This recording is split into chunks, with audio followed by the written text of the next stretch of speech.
Le monde entier est terrorisé. Par qui? Par un inconnu.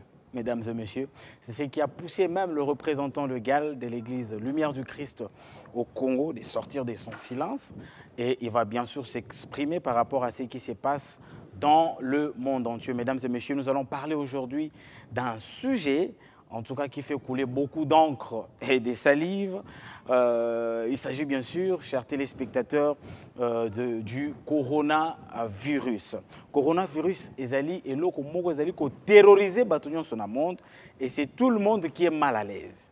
Bas américains, bas européens, bas africains, bref, tout le monde est en danger, personne n'est à l'abri. Mesdames et messieurs, je vais recevoir notre invité de chaque jour, de tout le jour. Il s'agit bien sûr du représentant légal de l'église Lumière du Christ au Congo et partout dans le monde entier, à qui j'ai dit déjà bonjour papa. Bonjour, bonjour Ndeko. Voilà. Papa, Yamoto Banda Nalingaki, comme d'habitude, a vu que Mokili Mobimba, parce que tout ça peut suivre dans le monde entier, le monde Mobimba, ils allaient vraiment traumatisés. Nangaki Yamoto Banda, ce jeune abisso, où ils allaient bien sûr traumatiser le monde, où le moi, le bamoko, où il moi kimia, na mabota, nyonso, où ils allaient biso de partout. Bon, Nzamba leki nyonso, pouvoir et Nzambe leki ba pouvoir nyonso.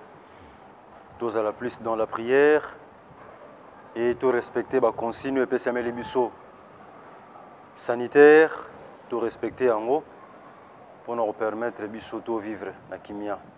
D'abord Nzambe liboso, il faut beaucoup prier. Faute na biso moko. Apesi biso nature, to bebisi yango. To banda d'abord ko se repentir. Après repentance, tout s'engager à Sabiso. Et puis tout prendre conscience qu'il faut respecter les conditions sanitaires de Sibiso. Pour maboko, pour éviter les contacts inutiles. Voilà pour promouvoir l'intérêt de Biso. C'est important, il ne faut pas négliger ce point. Vraiment, kimia est là, tous à la kimia, pas de panique. Pas de panique, pas de panique. Merci beaucoup, Onezali Maloba, représentant légal de l'église Lumière du Christ au Congo et partout dans le monde. À l'Obina Bisso, pas de panique. Ce que tu as dit, en tout cas, tous à la bonne, on a kimia. Question à Liboso, représentant légal Lobana Bisso, aperçu nous aux par rapport il y a eloko oyo topé maladie oyo topé bokono ozali ko beta batu nyonso na mokolo mobimba obenga na kombo ya coronavirus. Tout d'abord, sur le combo virus, Totiki Corona. Corona est un programme établi depuis la conférence de Berlin. Enfin, après, conférence de Berlin 1885, 1883, la loi, la mesure occidentaux à l'époque. Il y a un jour, religion et vous allez toucher. Il y a un jour, exploitation et Moutou, à travers la religion et aussi là. Il faut trouver un mécanisme, un voie et moyen pour maintenir même mise ordre mondial, nouvel ordre mondial où il faut contrôler Mukili.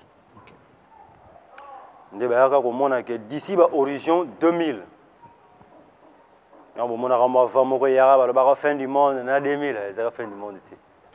Vous comprenez que l'horizon 2000, c'est-à-dire de l'an 2000, c'est 2100, 2200. 2050, 2100, il faut appliquer la suprématie blanche. Okay. Il y a une famille, il y a Rothschild. Rothschild est un bateau qui a dominé le monde en ce qui concerne la banque. Okay. Le pétrole, la technologie, l'industrie, Bangonde. Les Rothschild, Bush, Clinton, Stewart, la famille à la reine Elisabeth d'Angleterre. La famille capitaliste, labis. Bato bazo tenir le marché monétaire international. Bato basimbi dollars, bato basimbi euros, bato basimbi pétrole, bato basimbi économie à monde. Bangonde mutu ba décidaka. Na ba bourse. Bangonde bato ba décidaka sur le pétrole, carburant. Bangonde mutu ba décidaka sur le marché. Et puis, on a contrôlé la banque. Ce sont les mêmes familles qui ont créé les terroristes. Au Boko Haram, au ceux qui ont été boité. Ils ont financé les djihadistes. Voilà. Ce sont les mêmes personnes qui ont financé la guerre dans l'Est. Na mboka na biso. Na lobby on a TV. Ah bon? Na lobby na ngango. Ba famille wana pe bango nde mutu basangana ka pe pona koluka ko renforcer l'église, ko amplifier la religion, pona ko endormir batu na religion. Donc objectif na bango ezali ko empêcher batu ba revendiquer. Batu ba se révolter contre ba méfait oyo bazo sala bango. OK. Contre ma béo bakosalaka bango dans le futur, batestaka batu batala soki batu bakodingana. Soki batu se révolter, tout fond. Mais so bamoni badubino na système pour imposer ba loi ya sika, ba nouvel ordre mondial. Et koti déjà.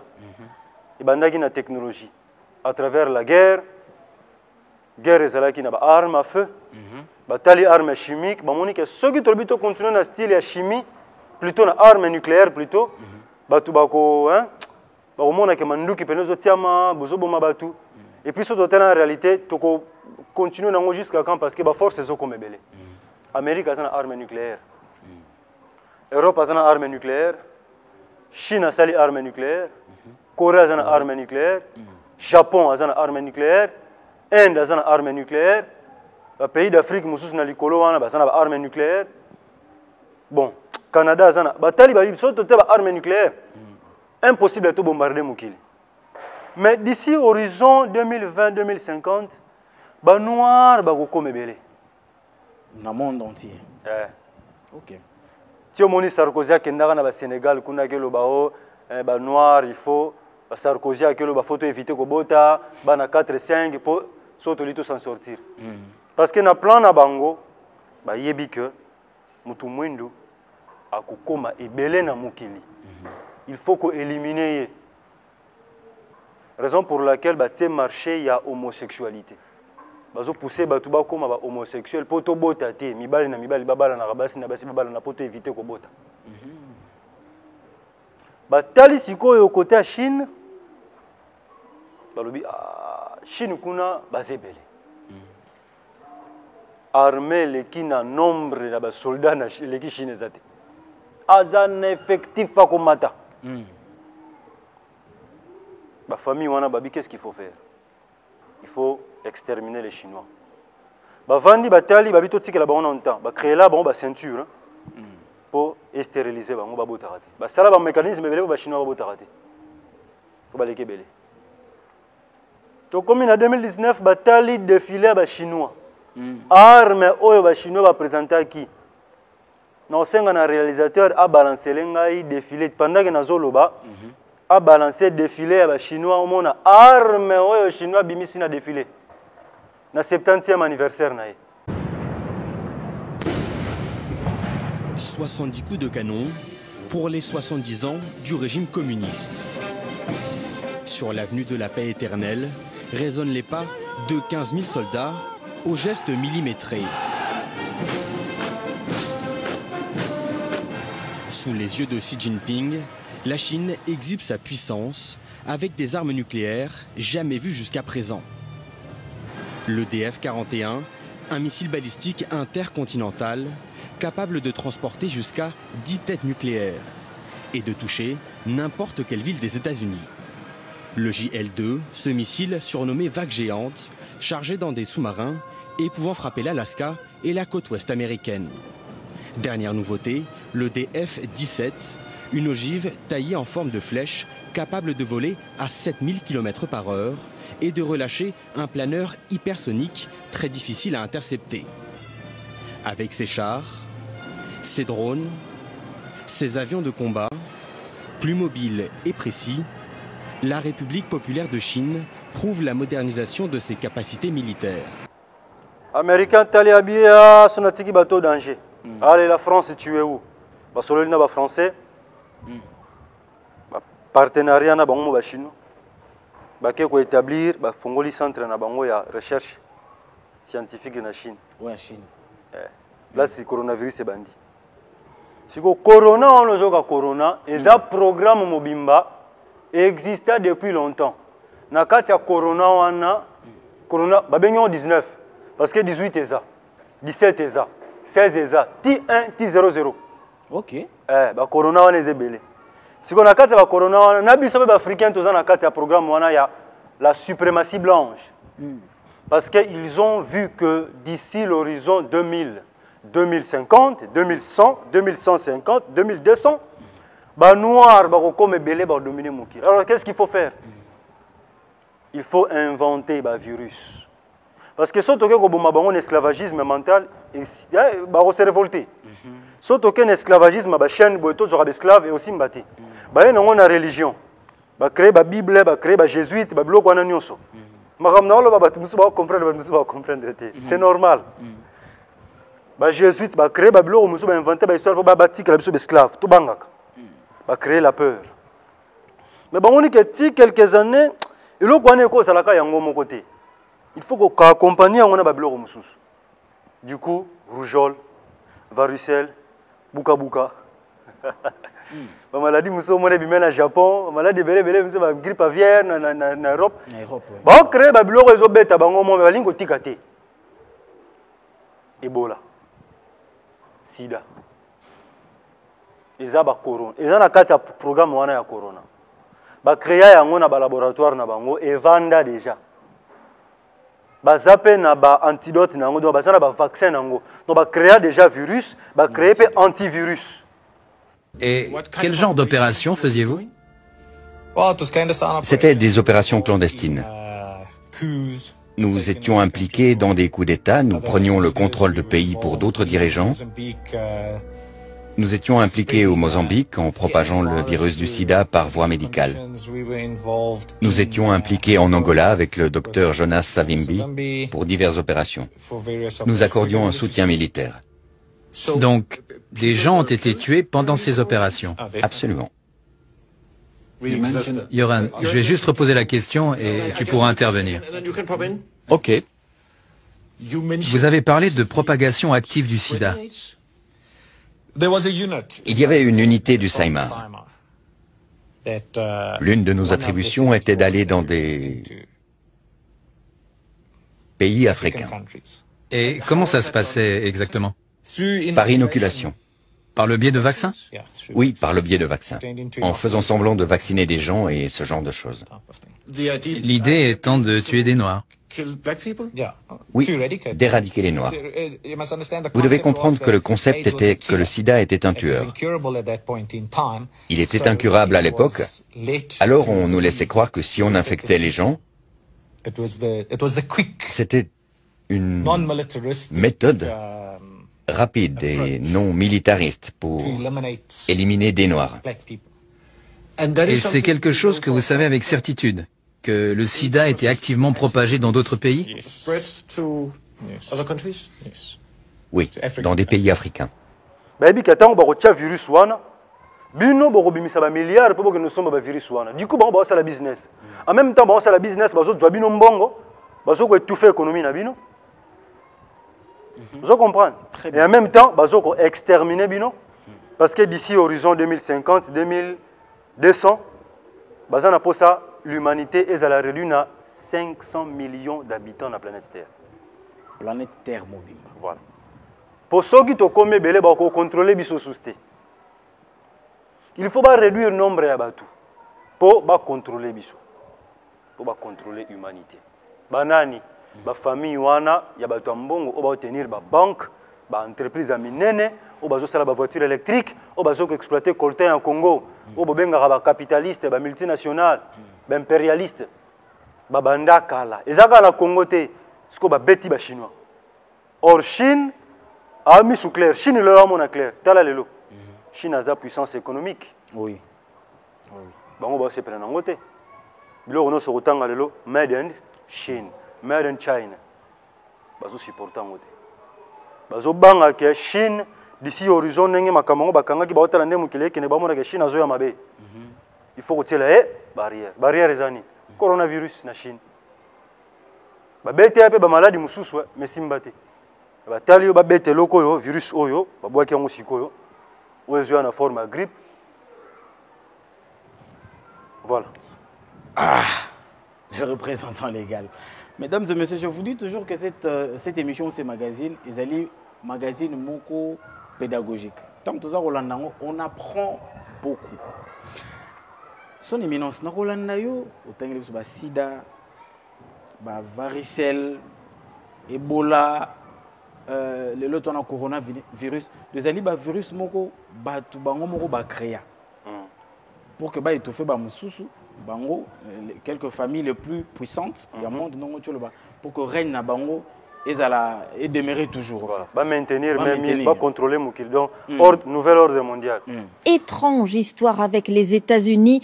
Laurent, Donald Trump cherche à négocier en ce moment la primeur et l'exclusivité d'un vaccin préparé par un laboratoire allemand et il propose beaucoup d'argent. Oui, ça choque, ça scandalise même ici en Allemagne. Le gouvernement est furieux tant l'histoire paraît invraisemblable. Début mars, Donald Trump a reçu à la Maison-Blanche le PDG d'un grand laboratoire allemand et lui a proposé, selon la presse, plusieurs millions d'euros pour que les États-Unis aient l'exclusivité d'un éventuel vaccin. Autrement dit, les Américains seraient prioritaires pour avoir accès à ce vaccin. Ce laboratoire, il est situé dans le sud-ouest de l'Allemagne et il est très en pointe. Il affirme n'être qu'à quelques mois de pouvoir proposer un projet de vaccin pour la validation clinique. Alors face au tollé provoqué ici en Allemagne, face aux menaces même du gouvernement allemand, le laboratoire allemand a finalement exclu tout accord de ce type avec les États-Unis. Mais bizarrement, le PDG qui avait accepté de rencontrer Donald Trump a depuis quitté le laboratoire et on ne sait pas pour qui il travaille désormais. Contraire, beaucoup plus même dans l'église de Reveil, même sur Corona, virus. Quel apocalypse. Pasteur rebellé, prédication même dans la télévision, tout ça, Rolanda, comme non, il y a temps de la fin, c'est la fin du monde. Bon, monité que coronavirus, c'est le monde entier, nous amène à l'ingui à Bomamokili. Mais le représentant légal a explication sur le PC. Nao toza royoka na ba église to pe na babala beza moi contradiction za na kati. Muntu mwendo azane kizengi. Bolimbisa nga pena so boyoki pasi mais na lobi vérité. Toza na biso ki yendi mbilinga. So courant moko yeme biso pa rapport eza rapport atamoko te na apocalypse. Makambo apocalypse eza ba prophétie. Eza ça la manière apocalypse c'est comment depuis combien de temps? Livre Apocalypse va comment depuis quelle année? Banda né on attend de la fin zalate. Et puis la génération bonne les gars attend on a tito comme le biso de la 40e génération. Vraiment. Déjà attend on a temps Apocalypse c'est comment qui balbenga déjà temps de la fin. Bazeli temps de la fin et y était. To zela on a 2000 là ba témoin de Jéhovah ba bimi celui sur le temps de la fin et y était. Ce que to comme en 2020 bon biso temps de la fin. Non, c'est un groupe de gens. Ils ont même tourné des films. Ah bon? Na réalisateur Chigamamba a balancé les biseaux extra film il y a 10 ans, 11 ans passés. C'était la pose de la première pierre d'une nouvelle usine. A-t-elle dit avoir vu des gens malades, des passagers dans l'avion, dans l'aéroport? Non, elle s'est juste plainte du décalage horaire. Une personne lambda se touche le visage en moyenne 3 à 5 fois par minute. Entre-temps, elle touche les poignées de porte, les distributeurs de boissons et les gens qui l'entourent. Maman? Non, retourne dans ta chambre, chérie. Nous avons donc un virus sans protocole de traitement ni vaccin à cette heure.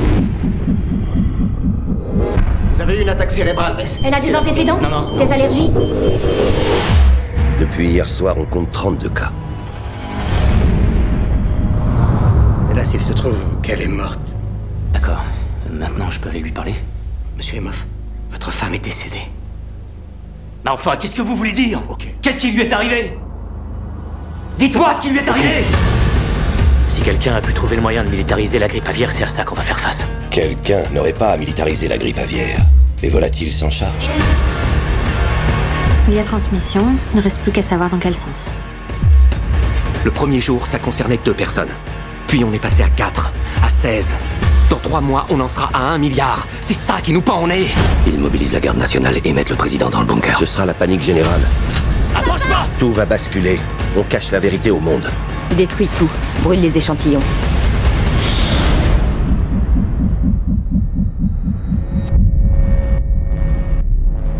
Bonjour. J'ai besoin des noms de toutes les personnes qui ont fait cette chambre. C'est très urgent. Ce n'est pas le moment de paniquer. Je sais. Je vais vous ramener chez vous. Moi aussi, j'ai des proches, Dr. Cheever. On en a tous. Ne parlez à personne. Ne touchez personne. Ne vous approchez pas des autres.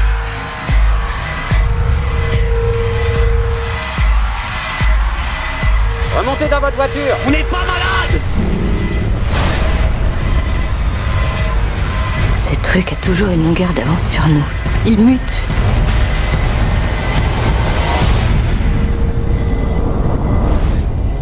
Hollywood wana botala ba makambo botala ba benga fiction, eza fiction te.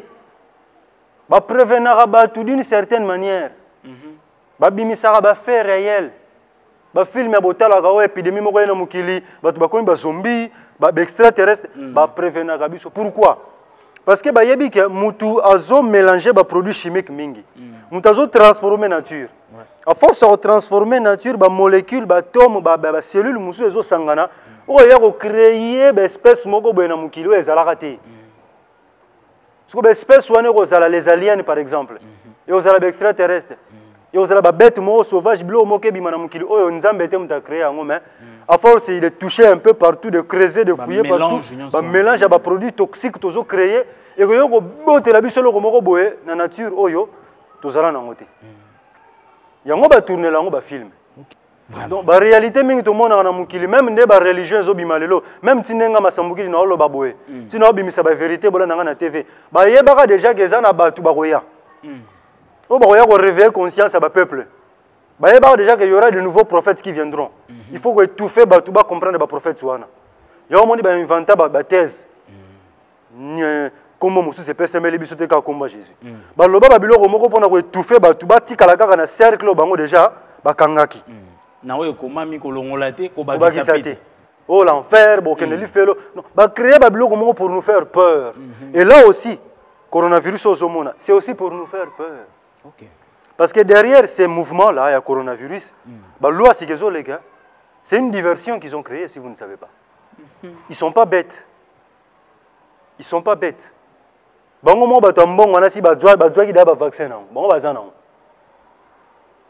Ils ne sont pas bêtes. Donc, vous restez enfermés, ils vous contrôlent, ils vous gèrent. Entre-temps,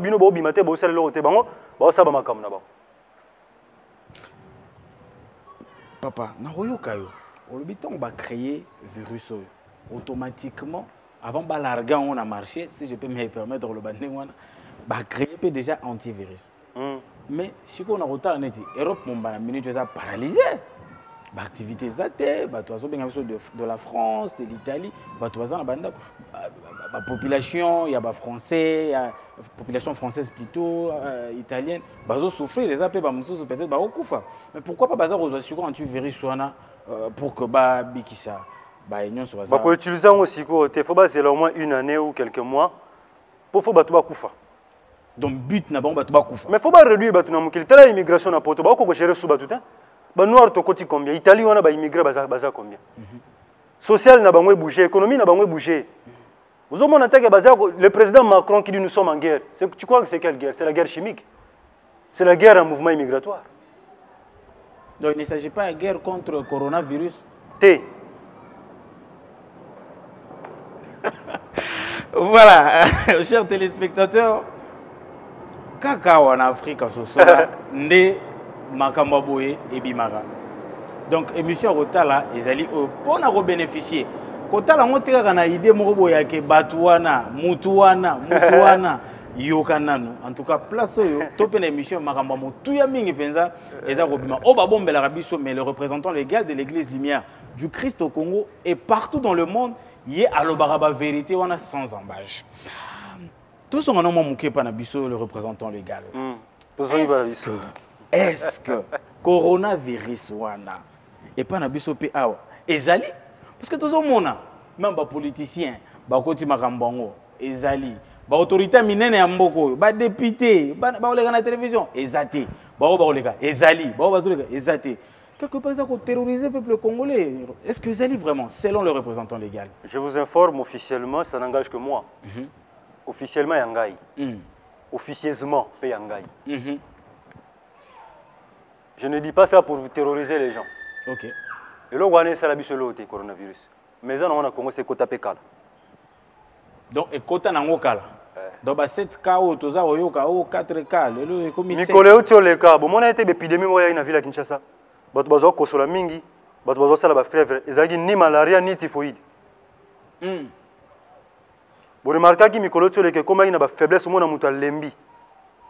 Ba kena un hôpital, azana malaria te, on a batali malaria ka muke, typhoïde muke, ane lote. Vous remarquez que fin 2019. Voilà, fin 2019, mon pépé mo ya kia. Et même ba grippe mo ke beta ibisono na Kinshasa. Tu vois c'était ça. Mais tu survivre nango pourquoi? Parce que le virus wana est supportable à plus de 20 degrés. Donc sogi moins de 20 degrés à vivre. Et au moins n'a pas de bêtises, on peut écouter mon peine hiver. OK. Donc na moins de 20 degrés et revivre. Mais plus de 20 degrés à supporter. Or biso na Congo na biso, il fait déjà chaud. Tu as 30 degrés, 29 matin. Et puis na banzoto na biso. Na nzoto na biso batumindo bantikor na biso eza moins différent, hein? C'est vrai que bactéries sont que côté système immunitaire ezaka moko na mindele. OK. Mais biso batumindo par rapport à alimentation na biso, ne toliaka matembele ndunda biloko na biso eza moins bio toliaka, ezo sauver biso. OK. Ezo sauver biso. Malgré tout, on a un souci. Mikolo to le comment na voix, mon mutu voix ezo ka comment na moi sécheresse na voix. Bat bazoyi baté. Ezali non déjà c'est panzana ina. Mais ne paniquez pas, Boubangate, tu respectez les conditions sanitaires, que sukula maboko plus ou moins 6 fois, 7 fois par jour. Tu éviter que pesa na bambote ya maboko. Tu éviter que tu na bolingo to na basi, tu na mibali na bandako. Mais mikolo tu éviter na ko pesa na ba bisou ko s'embrasser hein. Tu éviter que se transmettre ba salive. OK. Na bandako, il faut toujours que sukula bana maboko, to garder bana na bandako, ko melisaka bana mai mingi.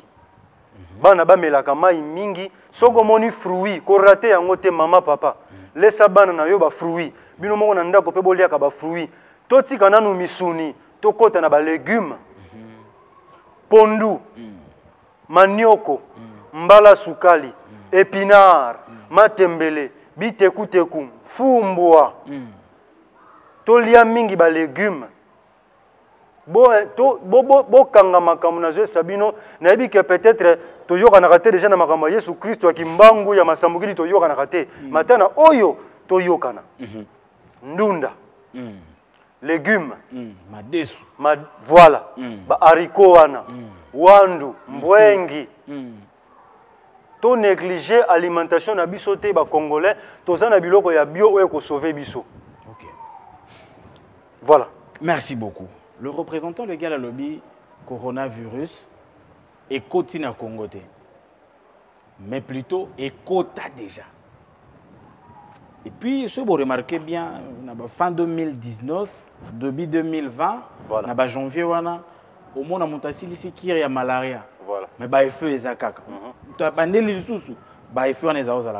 Selon le représentant légal, à lobby, il y a déjà coronavirus ou déjà.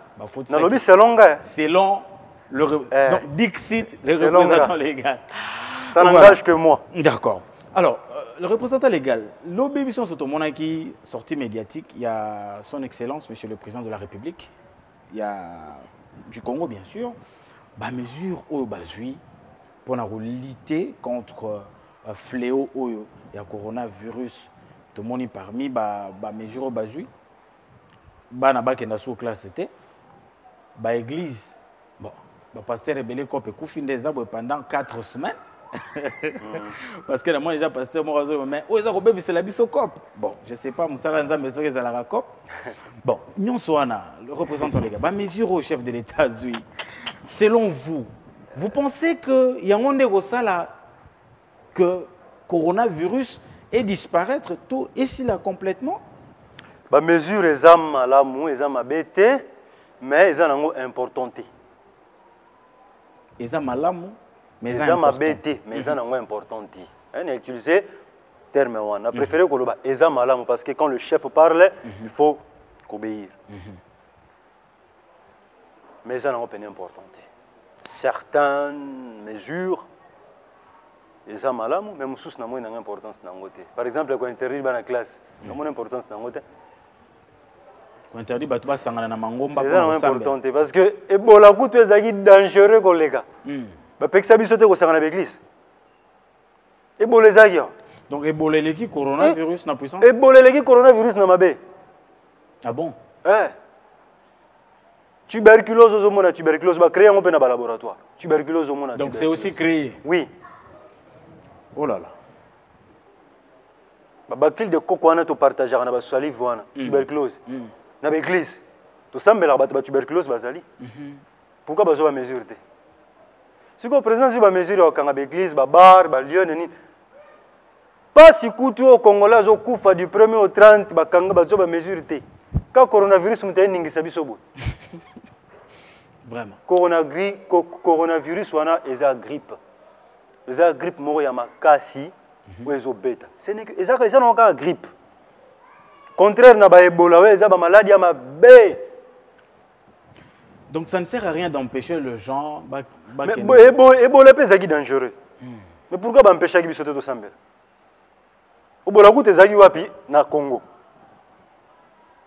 Ebola ezala biso tina ba ndundo na frontière. Oui, mais tu histoire. Oui. Pourquoi ba peksa biso ko sambela te ba peksa ba bar te ba peksa ba hôtel te ba peksa ba lieu de culte te ba école te. Chose un peu grave na ba mesure wana ba empêcher ba se réunir plus de 20 personnes na ba lieu public mais ba transport en commun et ça continuer comme d'habitude tout le monde même ba transco. Oui, mais plus de 50 personnes na course moko et ça continue ba baza ko s'entasser toujours na kati. Apparemment c'est déshabiller Saint-Paul pour habiller Saint-Pierre son éminence. Kassier mo président de la République a tout na ba conseiller na été ba conseiller tant aux ba décision aux même la chef a signé à promulguer ngo faut réfléchir par 2-3 fois. Nous sommes en RDC. Plus précisément Kinshasa Makambu. Les gens ont leur façon de voir les choses. Guerre goutu ba Rwanda ba côté biso 98 ans mais ba bimi ba tambola. Communiquer les na RFI bot vana na banda ku bo batela mais les gens s'en foutent. Ebola ku te India mais ta ba tambola na bon. Très à l'aise. Très à l'aise. Mais tout moni professeur mona mboka. Ba yankende bangwana ba grand prêtre te ba grand prêtre bangwana ndi. A trouver les biso solution Ebola. Ne peut au vandi. Où le monde a 350 000 églises. Il faut tout le monde a 350 000 scientifiques. Où le monde a 40 000 pasteurs dans la ville de Kinshasa. Il faut tout le monde a 40 000 scientifiques pour Bakao, par exemple.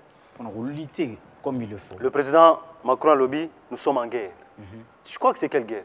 Nous sommes déjà en 3e guerre mondiale. C'est la guerre chimique.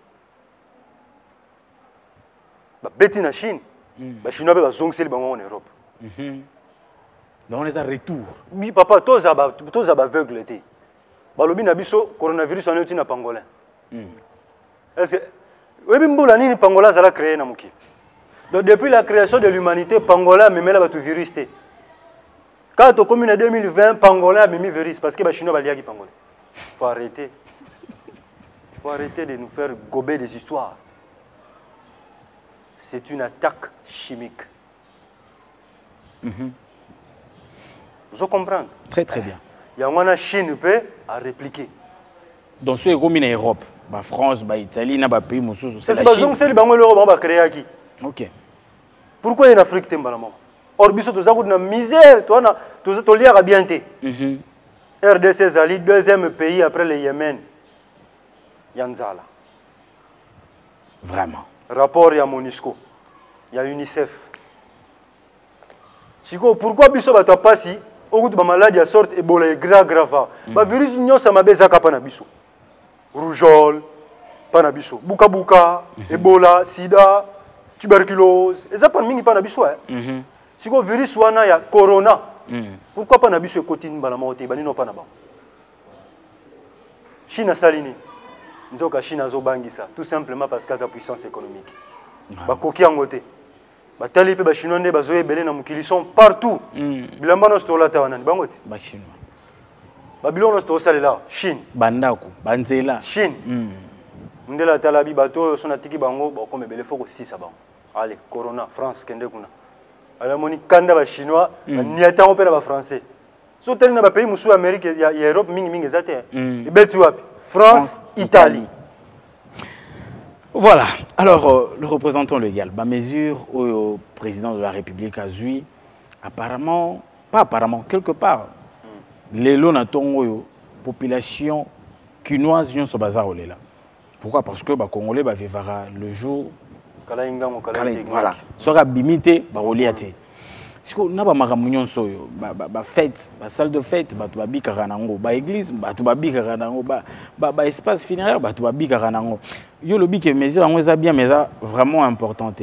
Selon le représentant légal, mesures ni nous il fallait qu'il bazo pour sécuriser la population parce qu'on a insisté sur la vache, il y a même 6 fois. Mais son éminence, tout à Kinshasa, ce n'est pas partout où tu as accès à maï. Il y a des gens qui ont les athées, bon, ils ont chaque jour. Mais il ne fallait pas bananine exactement. Avant le coronavirus, c'est bima. La mortalité dans le Congo est combien? Très élevé. Pourquoi le président Nyonso Baleki dans le Congo, le président Mobutu, pourquoi les mesures pour la mortalité dans le Congo? Il y a que le coronavirus qui vous fait trembler. Tu couvres déjà dans la poubelle. Tu couvres déjà dans la saleté dans la ville de Kinshasa. Tu solo respirer. Après la pluie vient le bon temps. Chez nous, après la pluie vient le mauvais temps. Les gars n'ont Pascal, les gars n'ont Bitabe, les gars n'ont quartier 1. Les gars n'ont Victoire. C'est les Mbao. C'est les Mbao. Nous n'en parlons pas de Makala. Gombega, na Tombaliba, ya place où nous sommes accueillis. N'en parlons pas. Oui, les fleuves Congo. Somme. Solo à Saranate. Tant que tu respires à bloc, on a combien? On dit que la morgue n'a pas comme foule. La morgue comme foule, ngaï, na autre coup fait la grand-mère, au coup fait la Belgique, na Liège. Par rapatrier corps, na zu corps, na boutou, na louka morgue ni na que le temps tout ça le programme à Bobsek. L'hôpital nous na benga, la morgue nous c'est la foule. Tu te rends compte, la morgue est la foule. Vraiment. Est-ce que c'est qui coronavirus? Non, non. Pourquoi les mesures sont matées? Pour qu'on ait des bembo là au Congo. Le nombre de corbières qui t'aura par semaine. Par jour même, son éminence. Taux de mortalité n'a pas le coronavirus. Et une petite grippe qui vient trembler, qui fait faire trembler le monde comme ça. Tout ça, la maladie est dangereuse. Malaria, paludisme, c'est bon. Ça, la crise. Cancer. Ils ont bon. Cancer va créer un biloko toujours consommé. Tolia sous naturel, tolia sous bioté, comme un produit chimique. Comment expliquer mon toité viande dans la boîte et sali 2 ans et pour la rater? Yo toki sa viande dans la boîte. Le lendemain, il est poli. Comment ça sort? Mais comment expliquer viande de mon niki ba tient dans la boîte et pour la rater? Ba produit ne ba tient dans 4 pour viande pour la rater. Mais ba bazoli a biloko wana. Ba boîte de conserve toujours mela. Ba jus toujours mela na ba carton. Tant qu'on pose une question, mesure une fois. Mais nous sommes déjà en guerre. Nous sommes déjà en guerre. Guerre, on a bisomo, déjà contre bisomoko. Nous sommes contre la nature. Réchauffement climatique, bon, on a mode. Banzete, c'est à soutenir mon banzete comme aussi la forêt, bama est comme kauka. Balak est comme kauka. L'espèce, banyama monsieur comme disparaître. Bon, on a danger, quand le coronavirus me télène, ça biso. Faut trouver que tu vas mesure que ça va Congolais, chaque Congolais fait l'on nzete. Chaque Congolais fait un bilan na kata lupango. To lia ka bio. Neti siko président sur mesure. So siko yo bilo kono se uta libanda. Bakangi ba frontière. Export na import et ça la masute. Siko chanchare ko tande. Thomson ko tande. Mipanzi. Mipanzi ya ndeni, mikile ya ndeni. Na mikongo soso. Ya ndeni. Na bakingo. Nyonso wane ya ndeni. Or, to message ko lia biloko wana. Oui. Or biloko wana mundela lia ngote. Batindela ngoka biso. Mais toi na mbisi yekufa vieux na fleuve Congo. Moi je dis c'est une opportunité, c'est une occasion où il va falloir l'homme noir à profiter de l'occasion pour abima na bumbu azaki nango. Ya ko dépendre na mindele. Siko fleuve Congo ezana. Gouvernement président, tant que ba mesure, a chapé ba bateau. A chapa boatu, a libéraliser pêche na fleuve Congo. Ba Congolais, tout Congolais, allons dans nzete na lupango. Mutu nyonso zwa mipikwa ndunda sala mikala ndunda na lupango. To cultiver pe bolingwa solo. C'est l'occasion. To liana no biloko na biso mo pe bio. To dépendant na bango mingi so bakangi ba frontière. To lakisa bango que sans bango to ko vivre. C'est une belle occasion, faut en profiter. Vraiment. Voilà ma réflexion. Quand tu me poses la question de savoir si mesure n'est pas réduite pour le coronavirus, mesure est atteinte. Tous les gens ont une maladie pire que le coronavirus. Tous les gens ont des mesures au Congo na KO. Ce n'est pas le coronavirus qu'on aura peur. Les virus c'est hier et qu'on les gagne. On va un vaccin dans les jours à venir. Quand même tu as un nous pour la suprématie blanche.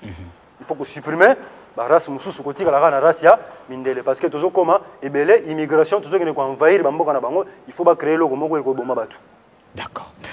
Merci beaucoup son éminence. Nabi que to comme information suka moni les réalisateurs chez Gamambasa Rosala Racine mais s'il vous plaît son éminence nga qui na 30 secondes seulement.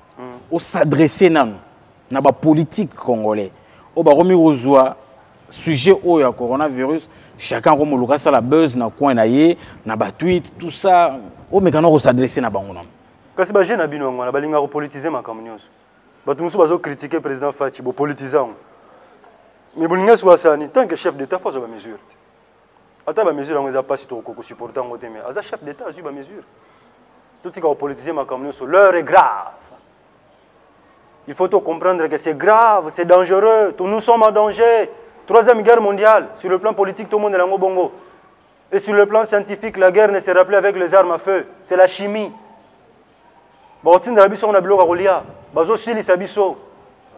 Il faut tozongi sa fufu maïs nabiso, ndaka la pondu, tolona. Ministère de l'Agriculture fait ça la musala, bopé sabato ba sala misala bilanga, ba engin.